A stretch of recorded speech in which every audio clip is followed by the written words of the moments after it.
and welcome to the Society of Construction Law Australia podcast, the podcast where we look at technical and legal issues facing the Australian construction industry. My name is Jaclyn Smith and I'm one of the directors of the Society. Today we're joined by Cara Vague, the current chair of the Society. Cara has sat on the board for a number of years and has had an extensive involvement in a range of activities and subcommittees within the Society. So Cara is really well placed to give some insight and some experiences about, what you can do and how you can get involved in the different things that SOCLA has to offer. So welcome to our podcast, Cara. Thanks, Jax. It's great to be here.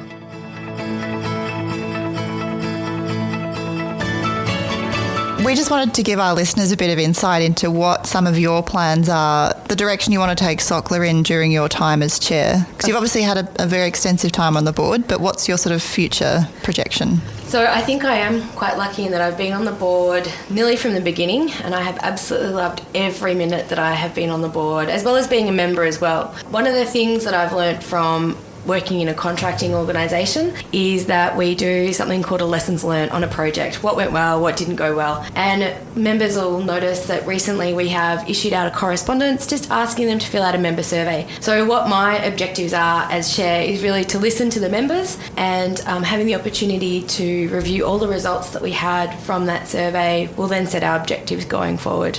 Can you share with us some of the feedback that you got from, what some of the general themes that are coming out of that survey? Yeah, of course. We had a lot of the survey was yes or no, or highly valuable, not highly valuable. But one of the things that I really loved is that members took the time to actually provide a lot of detailed feedback at the end as well.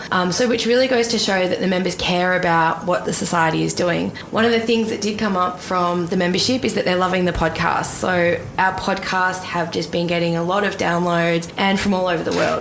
So one of the other things that came out from our members is that they really love going to our events. And so it's not only about the content in terms of that our members are learning a lot, but it's also that we've learnt that our members really value the networking experience.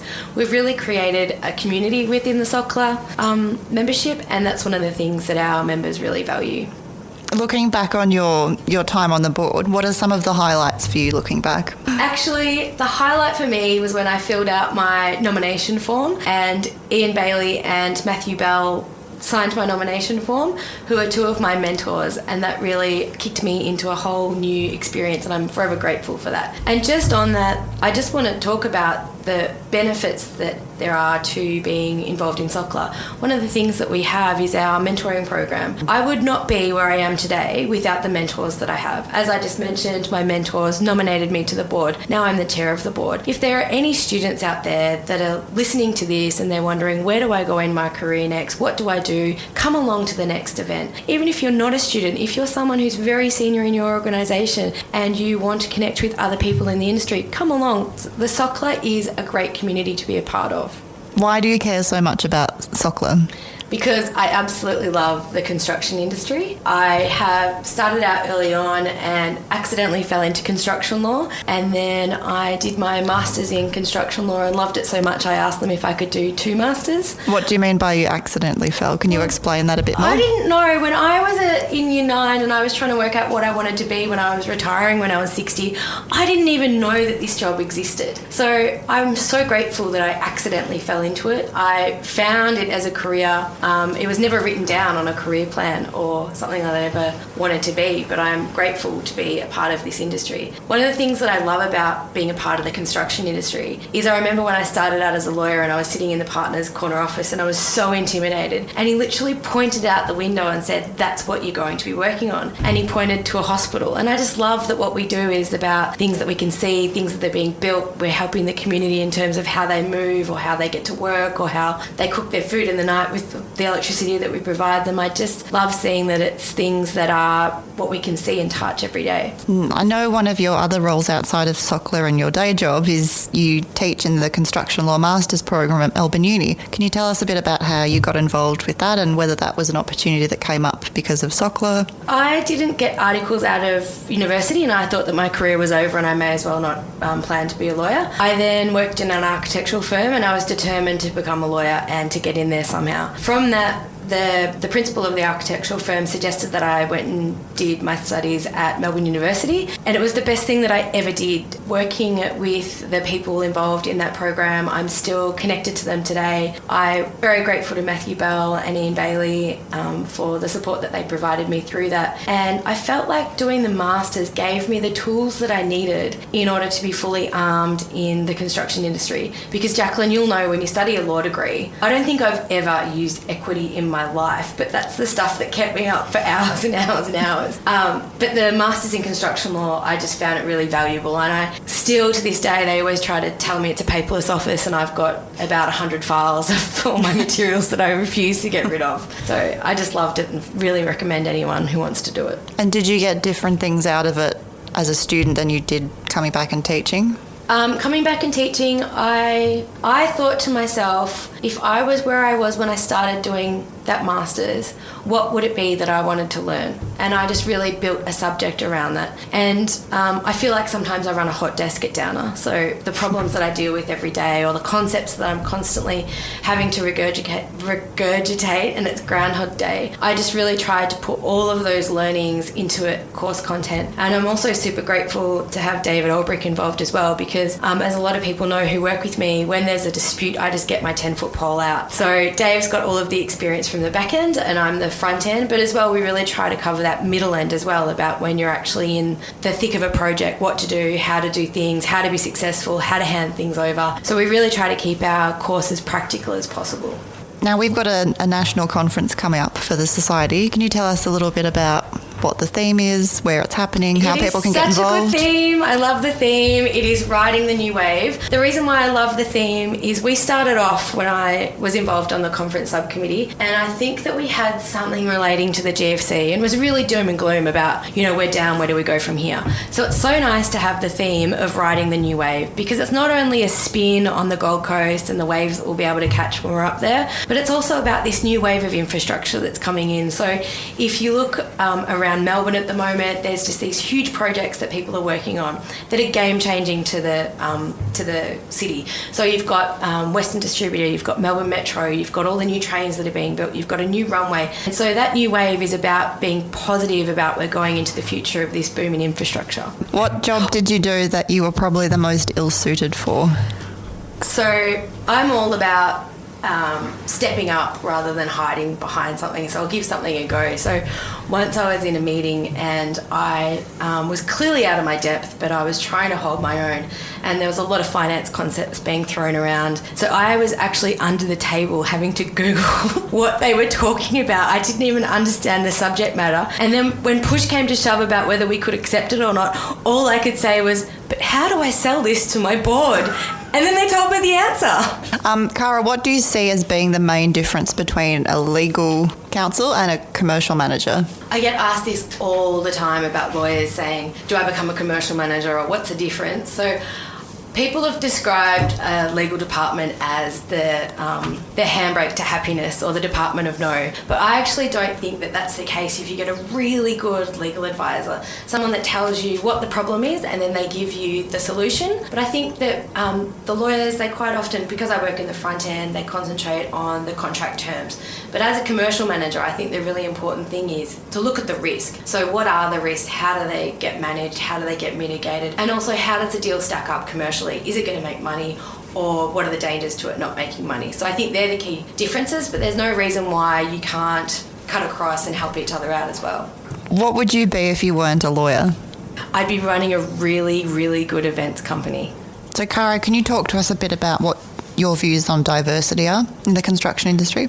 I think it's such an unfortunate thing that we have to talk about diversity, and that I get asked all the time, being a female in a very male-orientated industry, what it's like to be a female in the construction industry. And I can actually say that I have had an overwhelmingly positive experience. I've had so much support from people in the industry pick me up and give me opportunities, and I find it really unfortunate that that isn't the experience of all in the industry. One of the things that I think is great about SOCLA is that we have so many females on our board, as well as that diversity isn't just about female-male, it's also about age. We've got a great mix of younger people and then more established people. We also have a great geographical footprint as well, so we've got people from all over Australia. And I can honestly say that from participating on the SOCLA board and it being as diverse as it is, I've learned so much from people. Diversity as well as in terms of our different disciplines, I've learned so much about different things that I can then actually bring into my practice every day, and I think it just makes you a better rounded individual. So I really hope that one day we don't have to have this diversity conversation and we all are just reaping the benefits about having a diverse workplace or a diverse life, really.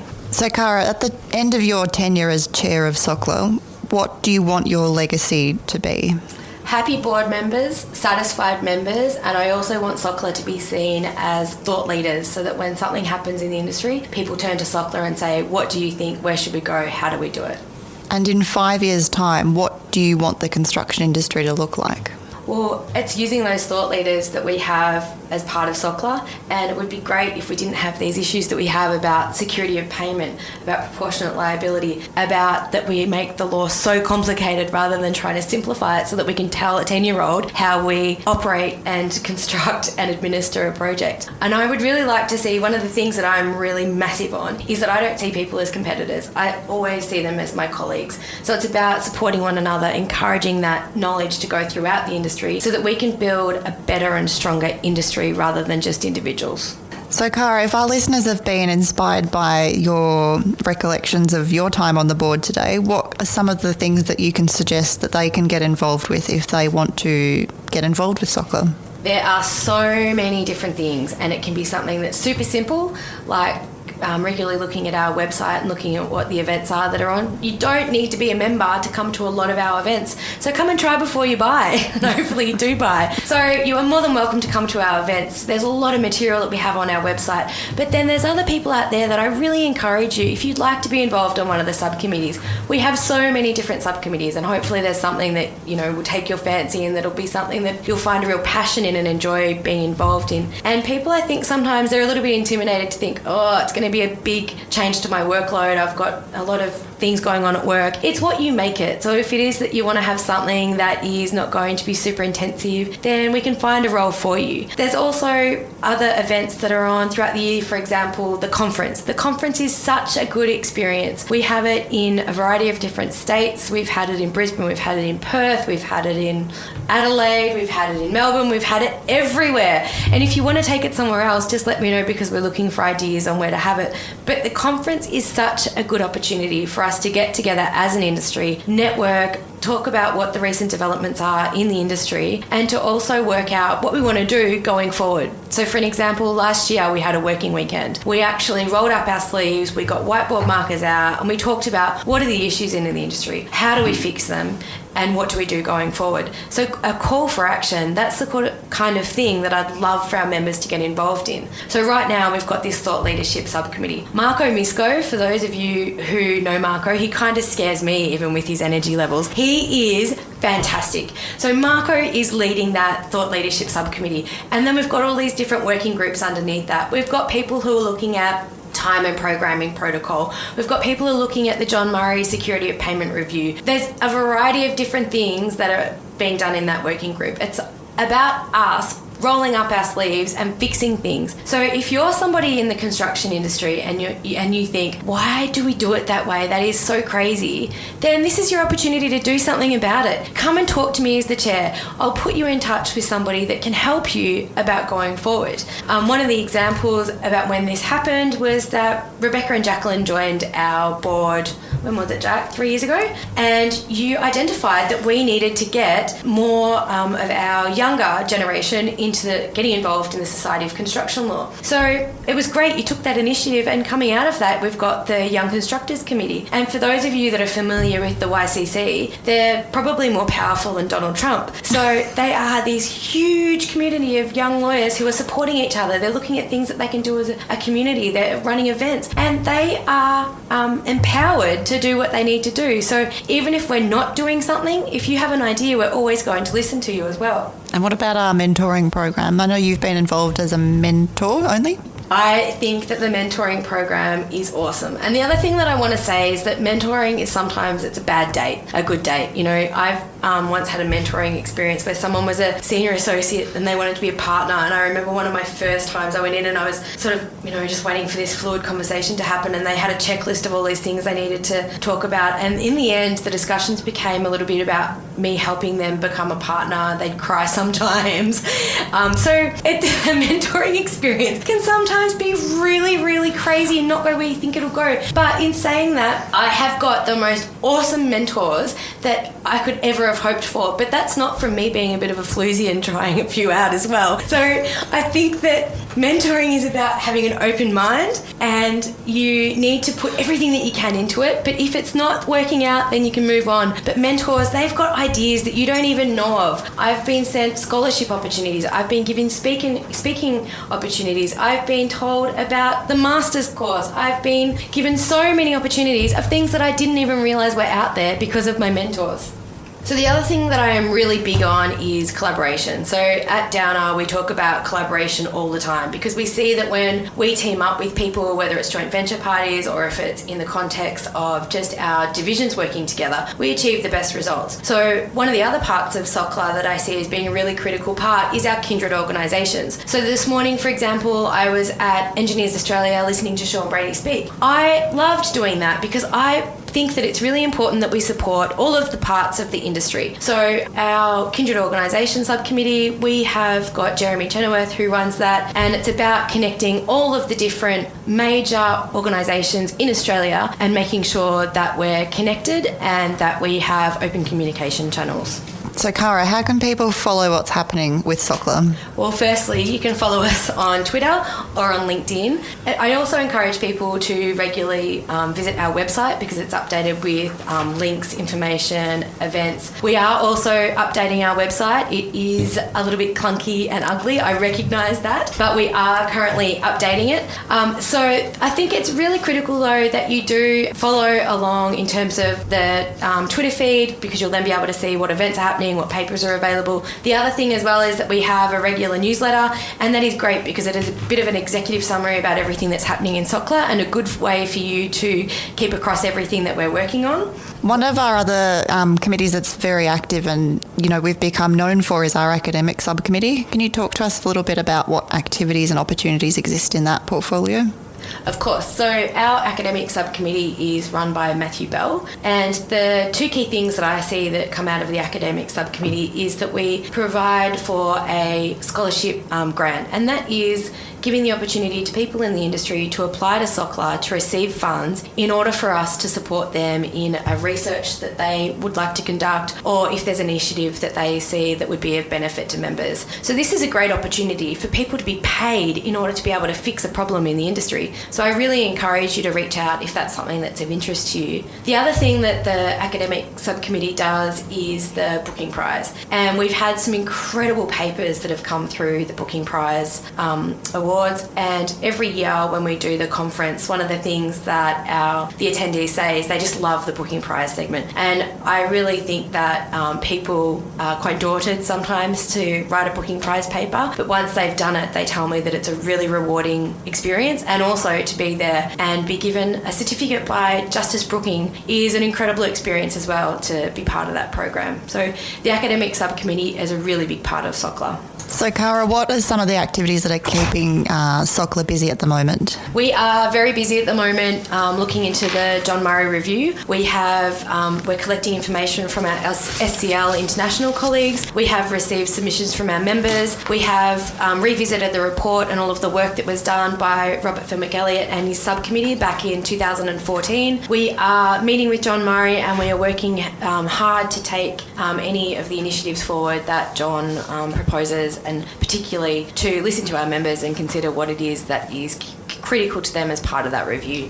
I also want to thank the subcommittee who back in 2014, for a number of years, there was so much research and a lot of hard work that went into producing the Security of Payment Review report that was released in 2014. It's great to see that report has been circulated around back in 2014, has been sitting on our website, and then now that John Murray has come out and announced that he's doing the review, it's great to be able to grab that off the shelf and be able to say, here, look at all of this great work we've already done. So I really am very grateful for all of that hard work, and there's pages and pages and pages and hours and hours and hours of work, and it's great to see all of that being paid off now. All right, thanks very much for joining us, Cara. That was great to hear about some of the things that you've been involved with over your time, and I'm sure you've inspired many people to join up and get involved and, start having their say in what's happening in the industry. Thank you for coming in today. My pleasure, and I hope that if I have actually inspired anyone, please don't hesitate to get in contact with me. My details, my email, my phone number, I'm always available and would love it if you could get in contact with me. Thanks, guys.